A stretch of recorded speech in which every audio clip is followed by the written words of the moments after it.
Hi friends, ഞാൻ നിങ്ങളെ കാണാൻ വന്നിരിക്കുകയാണ്.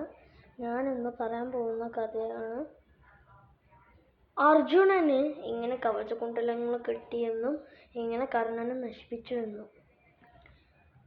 ഒരു ദിവസം കർണൻ തൻ്റെ സിംഹാസനത്തിൽ ഇരിക്കുന്ന സമയത്ത് ഇന്ദ്രൻ അവിടെ ഒരു ബ്രാഹ്മണന്റെ വേഷത്തിൽ പ്രത്യക്ഷനായി. കർണനോട് പറഞ്ഞു, കർണ, നീ നിന്റെ കവചകുണ്ടലങ്ങളൊന്നും എനിക്ക് തരാമോ? ഇല്ലെങ്കിൽ അർജുനന് യുദ്ധത്തിൽ വിജയിക്കാൻ പറ്റില്ല. പക്ഷെ കർണൻ അതൊന്നും കേട്ടില്ല. ലാസ്റ്റ് കർണൻ കവചകുണ്ടലങ്ങൾ ഇന്ദ്രന് നൽകി. ഇന്ദ്രൻ തൻ്റെ ബ്രാഹ്മണ വേഷം മാറി യഥാർത്ഥ ഇന്ദ്രനായി. എന്നിട്ട് പറഞ്ഞു, നിന്റെ നന്മയോട് ഞാൻ താങ്ക് പറയുന്നു.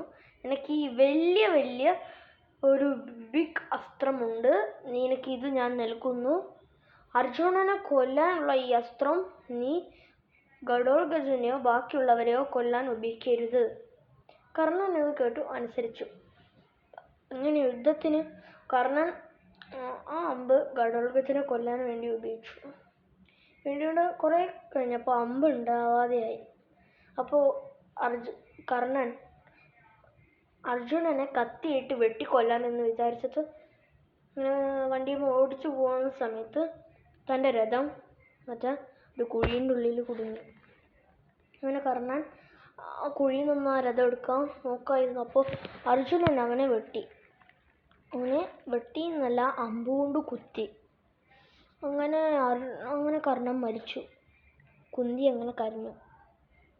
അപ്പോൾ ഇതാണ് കുരുക്ഷേത്ര യുദ്ധത്തിൻ്റെ ഇങ്ങനെയാണ് അർജുനന് കർണനെ കൊന്നിട്ട് വിജയിക്കാനും പറ്റിയത്. ഹരകൃഷ്ണൻ്റെ കഥ അവതരിപ്പിക്കേണ്ടതാണ്. നിങ്ങൾക്കിത് ഗുണപാഠ കഥയും ബ്രേവറി കിങ് കഥയുമായിട്ട് നിങ്ങൾക്ക് ആശയം തോന്നുന്നുണ്ടെങ്കിൽ മഹാഭാരതത്തിൻ്റെ ഇതിൽ ക്ലിക്ക് ചാനൽ സബ്സ്ക്രൈബ്.